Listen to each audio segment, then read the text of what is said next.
हम लोगों ने इंटरफेरेंस स्टार्ट किया था और उसी सीरीज़ में पहला लेक्चर ऑलरेडी अपलोड किया जा चुका है। अब हम लोग करेंगे डिवीज़न ऑफ एम्पलीट्यूड।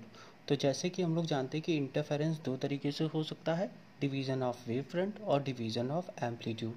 तो जहाँ हम लोग देखते हैं Young's double slit, Fresnel biprism, ये सारे जो एक्सपेरिमेंट हम लोगों ने पढ़े हैं या देखे हैं वो सब किस में हैं, वो डिवीज़न ऑफ वेव फ्रंट के हैं। अब हम लोग देखेंगे डिवीज़न ऑफ एम्पलीट्यूड। तो division of amplitude it means कि इंटेंसिटी का कुछ एक पार्ट जो है वो यूज़ होगा इंटरफेरेंस पैटर्न में। तो इसका जो है हम लोग लेक्चर भी पहले ले चुके हैं, मगर जिनका छूट गया है वो इसमें कब देख सकते हैं, या अगर आपने क्लास ली हुई थी तो एक बार इसको रिवाइज कर लेंगे तो ठीक से समझ में आ जाएगा।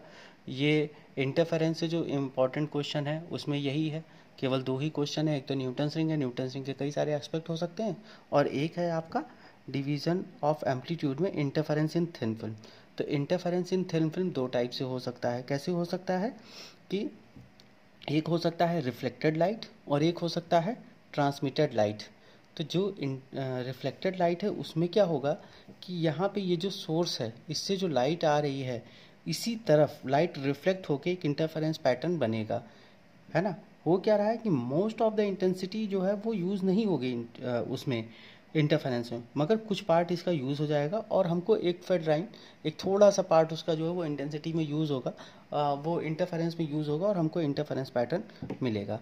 तो अब जब हम लोग इसे देख रहे हैं तो इसमें हो क्या रहा है, let us consider a thin transparent film of thickness T and refractive index mu. तो यहाँ पे ये जो थिकनेस है ये कैसी फिल्म है, पहली बात ये है पैरेलल थिन फिल्म। ये कैसी फिल्म है, पैरेलल। ये आपको याद रखना है, क्योंकि अभी हम लोग जब आगे बढ़ेंगे तो हमको वेस्ट शेप थिन फिल्म भी मिलेगी। तो ये है पैरेलल थिन फिल्म। तो पैरेलल थिन फिल्म होने के बाद ये क्या है, इसकी थिकनेस है टी, और ये पैरेलल है मतलब यूनिफॉर्मली यहाँ से यहाँ तक थिकनेस टी ही है। अब ये टी थिकनेस है और इसका म्यू रिफ्रैक्टिव इंडेक्स है, और अगल बगल एयर अगल बगल एयर है जिसका रिफ्रैक्टिव इंडेक्स 1 है। तो अब यहाँ पे सोर्स ऑफ लाइट है, ए रे ऐसे is incident on the upper surface of the film and partly reflected along eighty, है ना। अब ये एस से सोर्स से एक लाइट आई और उसका कुछ पार्ट कहाँ चला गया, एटी में चला गया, और कुछ पार्ट अंदर चला गया at B of the part, है ना, along AB, and the B of the part get reflected from BC, है ना, and the part हाँ ठीक है, and emerges out at CQ। तो कुछ पार्ट बी में गया, फिर यहाँ से कुछ पार्ट फिर रिफ्लेक्ट हुआ, फिर उसका भी कुछ पार्ट जो है वो ट्रांसमिट हो गया। तो ट्रांसमिट हो गया तो ये क्या हो गया, CQ हो गया। तो अब यहाँ पे एक पार्ट सीधे चला गया था और एक पार्ट लौट के आया, फिर वो बाहर निकला। तो अब there is the interference take place between the ray AT and CQ। AT और CQ के बीच में क्या होगा, इंटरफेरेंस पैटर्न जनरेट होगा।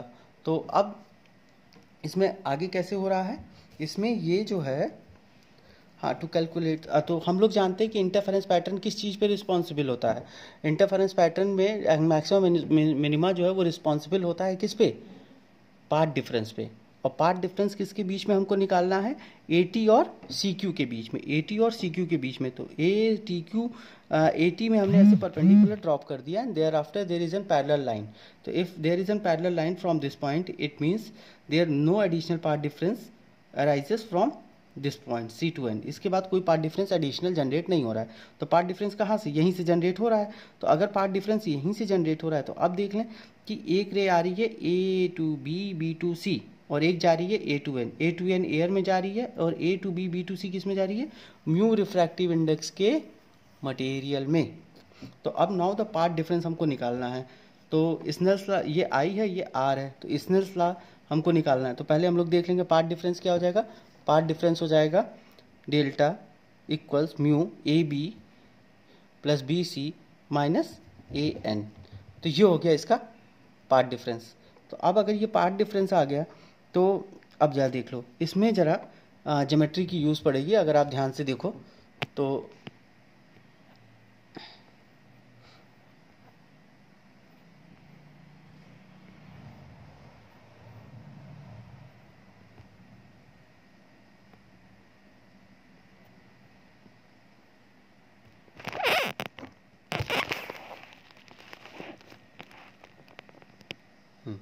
ये अब हम लोग डायग्राम देख रहे हैं। तो इसमें ये क्या है, ये I है और ये भी I हो जाएगा।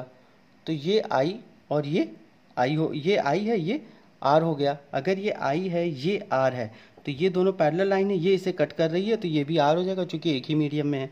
अगर ये आर है तो ये भी आर हो जाएगा। अब चलिए, अब हम लोग फिर से देखते हैं, ये आई है, उसी मीडियम में रिफ्लेक्ट बैक हो रही है, तो ये हो जाएगा आई। तो ये चूँकि पूरा 90 डिग्री था, तो ये 90 माइनस आई, ये परपेंडिकुलर ड्रॉप किए तो ये 90 हो गया, तो ये ऑटोमेटिकली एंगल हम लोग कितना पता चल गया, आई हो जाएगा। अब हम लोग बढ़ते हैं आगे की तरफ। दूसरा क्या है, ये आर है तो ये भी हो जाएगा आर, ये है 90 तो ये हो जाएगा 90 माइनस आर।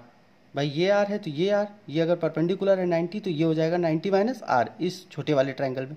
ये 90 माइनस आर है, ये 90 है तो ये हो जाएगा आर। तो अब हमारे पास हमको ये पता चल गया कि ये एंगल आई है और ये एंगल आर है। अब इसमें कोई डाउट नहीं है। अब इसमें आगे बढ़ते हैं, तो mu equal sine I by sine R, है ना।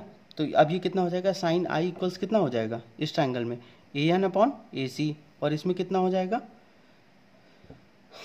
सी M upon A C. A C cancel हो गया, A N equals mu C M हो जाएगा।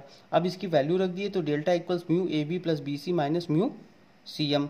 वैल्यू रख दी है तो A B plus B C minus C M, तो A B plus B C minus C M हो जाएगा। अब अगर ए बी और बी सी इक्वल हैं, ए बी बी सी और पी बी कौन कौन इक्वल है, A B equals B C equals P B, तो अगर ये तीनों इक्वल हैं तो हम लोग क्या लिख सकते हैं, A B plus B C को क्या लिख सकते हैं, A B plus B C को हम लोग लिख सकते हैं पी सी, और पी सी में से सी एम निकल गया तो कितना आ गया, पी एम आ गया। तो अब ये हो जाएगा म्यू पी एम। अब जरा देख लें, ये जो है ये एक राइट एंगल ट्राइंगल हो जाएगा। अब हम जानते ज्योमेट्री से बिल्कुल क्लियर है कि ये क्या हो जाएगा, एक सिमिलर ट्राइंगल होगा, तो ये भी एंगल हो जाएगा आर। तो अब हम लोग ट्राइंगल ले लेंगे ए पी एम, तो ए पी एम में क्या हो जाएगा, A P equals A P cos R, है ना। तो अब ये कितना होगा, 2t हो जाएगा। ये ए पी इक्वल्स कितना हो जाएगा, टी, ये थिकनेस टी है और ये सिमिलर ट्राइंगल है ये दोनों, तो ये भी टी हो जाएगा और ये भी टी हो जाएगा, तो टोटल हो जाएगा 2t कॉस आर।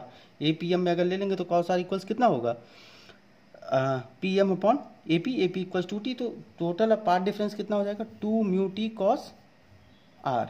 हम एक बात हमको याद रखनी होगी फ्रॉम स्टोक्स थ्योरम, अगर लाइट कभी भी डेंसर मीडियम से रिफ्लेक्ट बैक होती है तो मैक्सिमा और मिनिमा की कंडीशन जो है वो क्या हो जाती है, इंटरचेंज हो जाती है। इंटरचेंज हो जाती है, जो जैसा हम लोग जानते हैं मैक्सिमा की कंडीशन 2n लैम्डा बाई 2 हो जाती है। जहाँ पे लाइट एक डेंसर मीडियम से रिफ्लेक्ट बैक होगी तो वहाँ मैक्सिमा की कंडीशन क्या हो जाएगी, 2n माइनस 1 लैम्डा बाई 2, और मिनिमा की कंडीशन हो जाएगी 2n लैम्डा बाई 2। तो अब यहाँ पे हुआ क्या कि यहाँ पे मैक्सिमा की कंडीशन क्या हो जाएगी, मैक्सिमा की कंडीशन हो जाएगी, मैक्सिमा की कंडीशन हो जाएगी 2 mu T cos R equals 2n minus 1 lambda by 2, और मिनिमा की कंडीशन क्या हो जाएगी, मिनिमा की कंडीशन हो जाएगी 2 mu T cos R equals 2n lambda by 2, है ना। तो ये मैक्सिमा मिनिमा आप लोगों ने किस में देख लिया, interference due to reflected light in parallel thin film. अब हम लोग दूसरे में देखेंगे कि interference due to transmitted light, है ना, मतलब ट्रांसमिटेड या रिफ्रैक्टेड, है ना। तो अगले लेक्चर में करेंगे। Thank you.